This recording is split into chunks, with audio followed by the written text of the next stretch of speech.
Hi, and welcome to the show where we share the stories of the many who intersect with our healthcare system but are rarely heard from. My name is Kevin Poe, founder and editor of Kevin MD. Today on the show, we have Ruchi Puri. She's an obstetrician-gynecologist, and she wrote the Kevin MD article, COVID Illuminates Silent Fear. Ruchi, welcome to the show. Hey, Kevin, thanks so much for having me. So we'll get into your article in a little bit, but first off, can you share your story and your journey to where you are today? Yeah, in a lot of ways, I have the typical eclectic background of other non-traditional medical students. And for me, that included one, before going to medical school, having a sense that not everybody gets better with allopathic medicine. So there was a real curiosity for me before medical school around a more effective path to healing. And so I think a lot of my life has been really curious about other holistic modalities of health and how other cultures and communities do it. And then the other side of my career track was really having doing a lot of global health international work. And I think that was born out of being a firstborn generation Asian American, and where I saw the paradoxical nature of our Asian culture, the Indian culture with American culture, and then naturally became curious that, like, wow, everybody's been uprooted from somewhere coming to America, and those communities find a way to do things well and effectively, and that there's no one right way. And I think those two things created a lot of convergence of where I'm at today, and the things that I feel very passionate about in terms of having a more holistic paradigm and approach to understanding illness and healing. So let's go a little bit deeper. Tell me a little bit about this practice that you're talking about. Well, so I ended up studying Ayurvedic medicine, Chinese medicine, other modalities of spiritual healing, as well as a lot of what's going on in the neuroscience around trauma. And I saw that all those things were really relevant to women's health and how we approach pregnancy, conception, infertility, all the transitions that women go through. And I hoping to marry all of those together in a really concise, simplified way to help women optimize their approach to their life, not just their lives, but also the challenges that come up for women during their reproductive transitions. So really creating more of a polymath perspective to health and healing. Can you give some specific examples of how you can incorporate these non-traditional approaches into an obstetrics-gynecology practice? Yeah, I think one of the things that needs to happen for us across the board in the allopathic or medical paradigm that we all trained in is having a model shift or paradigm shift that really legitimizes emotions and belief patterns in their impact of health. And I think we kind of superficially learn this in medical school about lifestyle and stressors, but it doesn't really translate in how we relate to patients and understand illness, and how much of illness is born out of the environment that we're in, the past, and when we're not really present with our feelings and what's happening for us emotionally, and what thought patterns or belief systems we create when we go through adverse situations, that it does translate into our health outcomes. And I think COVID's really teaching us that right now, that a lot of things that feel biologically scary from COVID is just part of it. And then a lot of the fear from COVID itself is showing up in when we see patients and how we relate to them and how we're showing up in our own jobs right now. I think the progressive burnout that we've been seeing in the healthcare system lives in this milieu of stress. And so I think the other healing traditions already naturally understood that, and it just needs to become more legitimized in how we look at all of it. So that transitions nicely to the Kevin MD article that you wrote, COVID Illuminates Silent Fear. Now, for those who haven't read that article, can you walk my audience through it and maybe share the story of why you decided to write it? Yeah, I actually took a little bit of a hiatus in the beginning of the year, and I was doing a lot more to expand my understanding, a little deeper understanding of Ayurvedic medicine. I was in India. I was doing a lot of my own ancestral family trauma stuff while I was there. And then when I came back, it was like a few days before the shutdown happened in San Francisco. And I realized a lot of what I was learning about trauma, adversity, the psycho-emotional aspects of like how I was showing up in life became really relevant when I was interacting with my colleagues in the hospital, even with patients. And a lot of the practices that I was doing for myself to stay grounded and keep up with the stress of what was going on when I was showing up for my whatever 18-hour and 24-hour shifts in the hospital were becoming very relevant. I was using a lot of what I was doing for myself with patients. And so that became a real opportunity to then break down and articulate a process of working with fear in general. And I thought that was something really useful, low cost and effective to put on people's radar screens, but give them also a little bit of a how-to to deal with this present moment and the fact that there's a lot of fear right now because we don't know. And back in March, we really didn't know. Mm-hmm. We had some data coming out of China and other Asian countries, but there was just a lot of like, how do you sit in the fear of the unknown? And so that became the catalyst for the article, because I was just going through this movement over and over with patients right before going back for a scheduled C-section, or in the acute stress of like coming into the hospital, which had this perception that it was dangerous to be in the hospital because you could get COVID.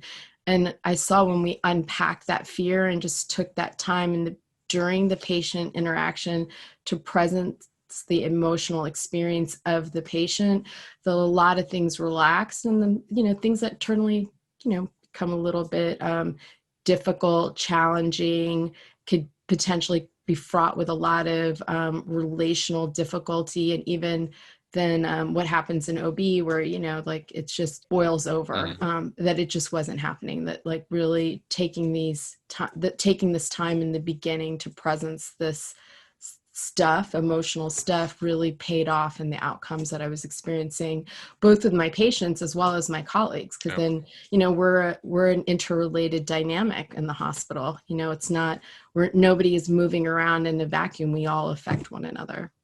Now, what are some specific techniques that you use to address these issues, both with patients and your colleagues? I think everything begins with kind of restoring an inner awareness or a sense of self-contact or attunement to myself. So, I'm talking to you right now. Maybe it's stressful for me, but if I'm aware what's happening in me, that I'm here, I'm talking to this large audience, that already I can ground myself in the truth of my experience and let some of that move. So really it begins with, I think, awareness of physically what's happening in me in terms of like the sensations that I'm noticing within my body, where I can feel open, spacious. I'm not talking too fast. I'm taking my time. So I'm in my rhythm.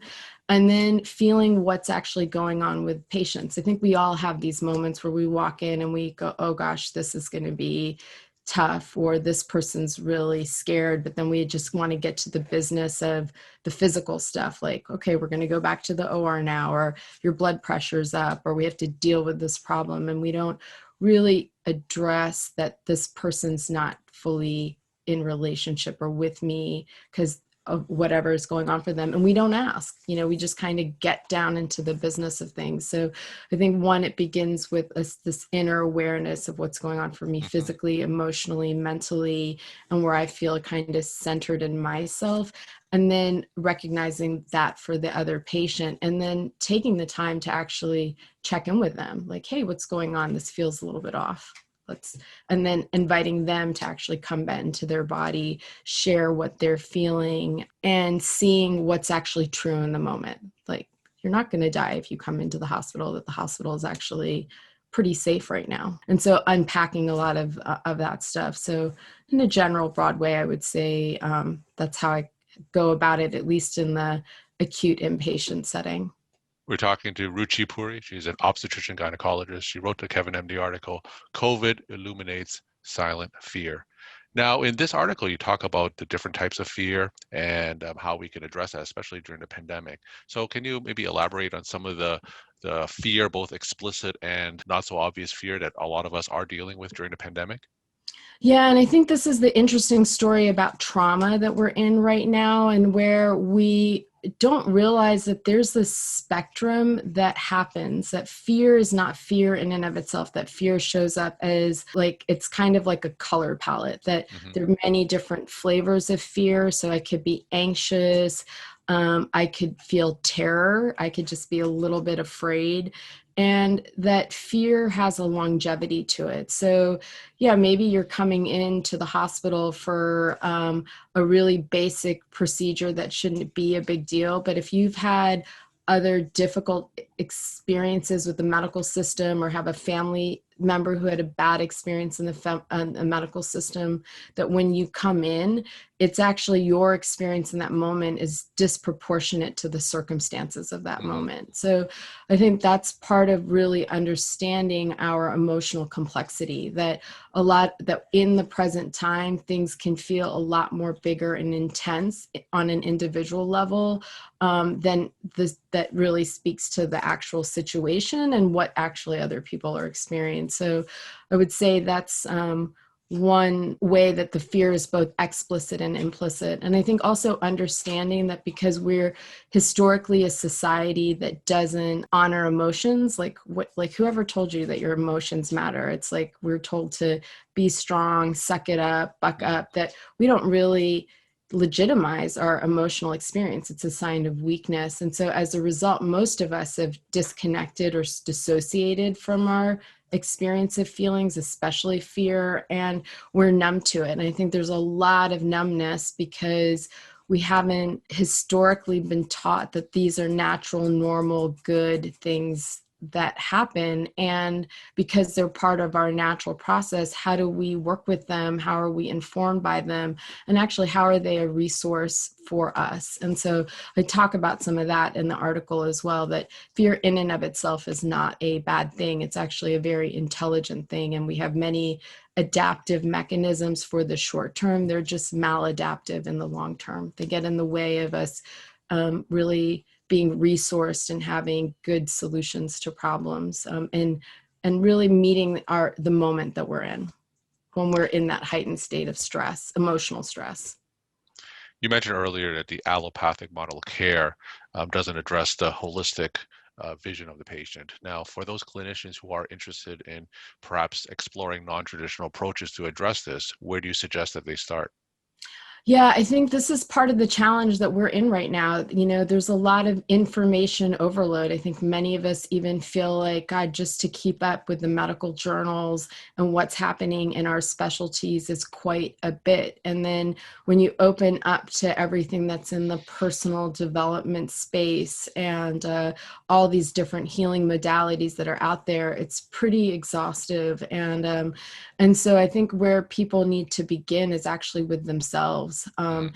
and noticing, gosh, what's going on in me, and where do I find a resonance, or where do I find I'm drawn to, whether it's, mindful based practices, whether it's a curiosity around, wow, what is all this Chinese medicine stuff about? Or what is all this Ayurvedic medicine about? That they're to pick something where there's a natural resonance. And I feel like all this is a lot of what my work has become about, and my writing is coming about, is teasing what's essential, and what are the principles of healing that we see across these different traditions, and distilling them down into something that's simplified, accessible, but really sees like, oh, all these traditions hold this in common, and there's something here to it because they've been around for thousands of years. So I would say, yeah, this is part of the information overload challenge that we're in.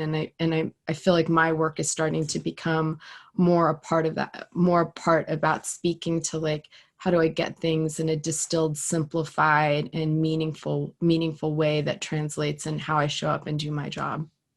So when researching these other approaches, how can we determine what's legitimate, what's evidence-based, what works? So you mentioned information overload. How can we sift through and determine which of these approaches, which of these studies is something that physicians can really trust?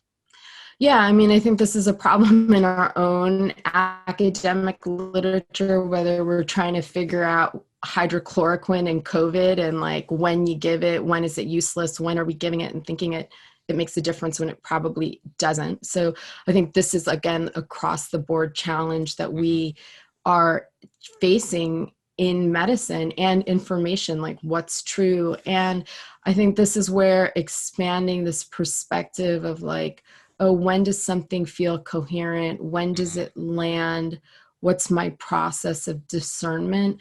That comes not just as an intellectual movement of weighing logical data in my brain, that there's something that the more that I have a self contact with my feeling about something, like, wow, this feels like there's something to it.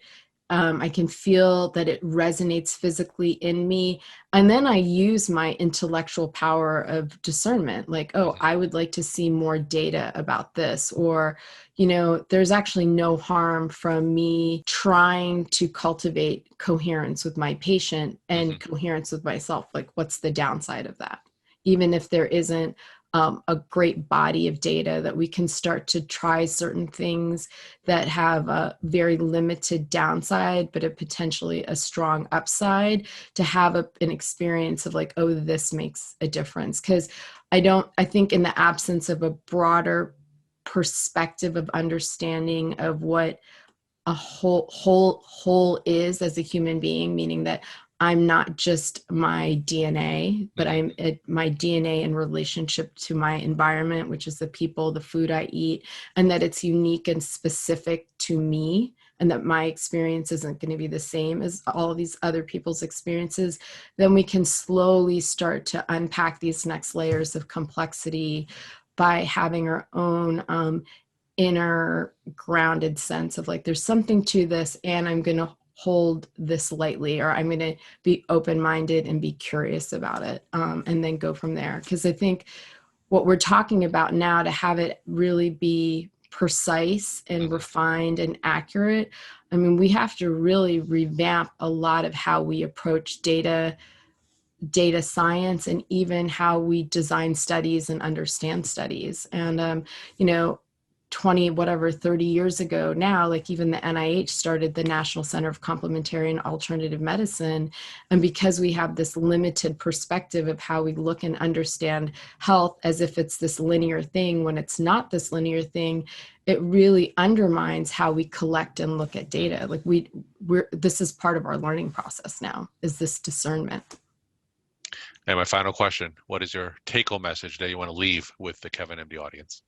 Yeah, I think that we're in an unprecedented time of change. You know, I mean, maybe every century of humanity goes through these big shifts, and we're in change times and Hmm. transition times. And that I would caution us to not feel helpless, that we actually, through our own experience and our own personal work and our own digestion of what we're believing, how we're feeling, how we're showing up, that if it already is in a hopeless, disempowered way, then that's what we will be, that we are the system that we create. And therefore, we can affect the system by being our own change. So when we can do our own personal work, see how we're showing up, model the very thing we would like to see in our patients, that there's a lot of energy that gets freed up, and Hmm. we learn to actually show up and work in our lives, be in our lives in a more sustainable way, instead of, I think, this self-sacrificing movement that many doctors know. Well, thank you so much for sharing your time and insight. And thanks again for being on the show. Thank you.